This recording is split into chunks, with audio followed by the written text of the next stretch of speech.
অসুখ বিসুখ, রোগ ব্যাধি, অসুস্থতার ক্ষেত্রে দোয়া, ফুক দেওয়া অথবা তাবিজ ব্যবহার করার ক্ষেত্রে সুন্নাতের বিধান কি? সম্মানিত দর্শক, আমরা দেখলাম রাসূলুল্লাহ সাল্লাল্লাহু আলাইহি ওয়াসাল্লাম চিকিৎসার উৎসাহ দিয়েছেন।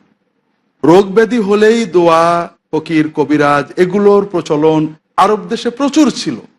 কিন্তু রাসূলুল্লাহ সাল্লাল্লাহু আলাইহি ওয়াসাল্লাম কোনো সাহাবীকে এইভাবে পেশা করতে দেননি। তবে ঝাড়ফুঁক দেওয়ার অনুমোদন দিয়েছেন, অর্থাৎ সূরা ফাতিহা পড়ে, কোরআনের কোনো দোয়া পড়ে অসুস্থতার জন্য দোয়া করা, এটা সুন্নাহ দ্বারা অনুমোদিত। তবে তাবিজ ব্যবহার করা যাবে কি না, কোরআনের এই দোয়াগুলো লিখে শরীরে লটকানো যাবে কিনা, এ ব্যাপারে অধিকাংশ হাদিসেই আমরা দেখছি যে এটাকে শিরক বলা হয়েছে। আর সুস্থতা অসুস্থতা তো আল্লাহর রহমতের উপর নির্ভর করে। মানুষ কেন দোয়ার বদলে তাবিজের কাছে যেতে চায়? দোয়া নিয়মিত পড়তে হবে অথবা আলেমের কাছে যেতে হবে, এটা বিরক্তিকর। তাবিজ একটা লটকে নিলাম, যত পারলাম গুনাহ করলাম, এই ধরনের একটা চেতনা আমাদের ভিতরে এসে গেছে।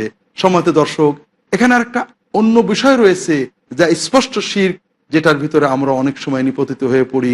সেটা হলো তাবিজের ভিতরে দুর্বোধ্য কোনো কথা থাকা অথবা সংখ্যা ইত্যাদি থাকা।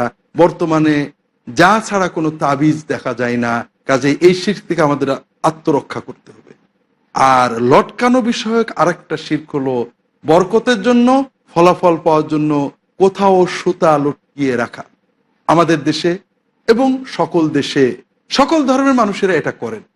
কোনো দরগা, মাজার অথবা মন্দির অথবা যে কোনো ধর্মশালাতে বা কোনো পূজিত স্থানে গাছে পাথরে সুতা বেঁধে রেখে নিয়ত করেন যে এই নিয়ত পূর্ণ হলে বা এই বিপদ কেটে গেলে তিনি একটা কিছু করবেন।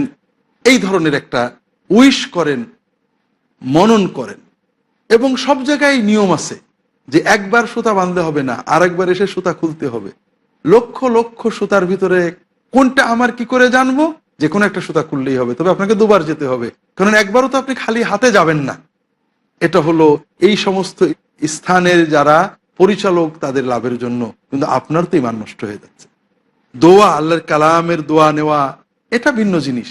কোন স্থান থেকে, কোন গাছ থেকে, কোন দ্রব্য থেকে বরকত পাওয়া, মনোবাঞ্ছনা পূর্ণ হওয়ার আশা করা, এটা সুস্পষ্ট শিরক। আর অনেক সময় মুমিন সেটা বুঝতে পারেন না। রাসূলুল্লাহ সাল্লাল্লাহু আলাইহি ওয়াসাল্লামের এক সাহাবীর হাদিস আমরা আলোচনা করতে পারি। রাসূলুল্লাহ সাল্লাল্লাহু আলাইহি ওয়াসাল্লাম মক্কা বিজয়ের পরে হুনাইনের যুদ্ধে রওনা দিয়েছেন। সাথে প্রায় 12,000 মুসলিম সৈন্যের এক বাহিনী। ফামারান্না বিশাজারাতিল লিল কুফফার লিল মুশরিকিন ইউকালু লাহা যাতু আনওয়াত। বাহিনী যেতে যেতে একটা বিশাল গাছ পড়লো। মুশরিকরা যাকে যাতু আনওয়াত বলে, লটকানোর গাছ বলে, ওই গাছে তারা তরবারি লটকিয়ে রাখতো। ইয়াকুফুনা হাওলাহা, তার পাশে বরকতের জন্য দাঁড়িয়ে থাকতো। সুতো বেঁধে রাখতো, ওড়না বেঁধে রাখতো, বরকত হবে, বিয়ে হবে, তরবারিতে বরকত হবে, যুদ্ধে বিজয়ী হবে ইত্যাদি। তখন মুসলিম বাহিনীর ভিতরে, মুসলমানদের ভিতর থেকে কেউ কেউ বললেন, ইয়া রাসূলুল্লাহ, এই যে আল্লানা দাত আনওয়াত কামা লাহুম দাত আনওয়াত, মুশরিকদের যেমন একটা গাছ আছে যেখান থেকে তারা বরকত পায়, আমাদের একটা গাছ ঠিক করে দেন না ইয়া রাসূলুল্লাহ।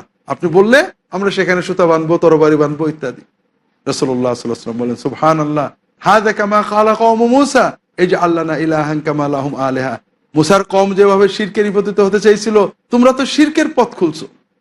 আল্লাহর বরকত, আল্লাহর রহমত পেতে আর কোনো গাছ, পাথর, কবর, দরগা, মাজার ইত্যাদির মধ্যস্থ লাগবে, এই চিন্তাই তো সব শিরকের মূল।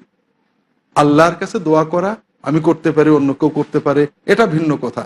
আর এজন্য এই জাতীয় শিরক থেকে আমাদের আত্মরক্ষা করতে হবে। দোয়া, ঝাড়ফুঁক চিকিৎসার পাশাপাশি থাকতে পারে, তবে আমরা যেন সুতা লটকানো অথবা তাবিজ লটকানো এই ধরনের বিষয়গুলোকে বর্জন করি। আল্লাহ তাআলা আমাদেরকে তৌফিক দান করুন।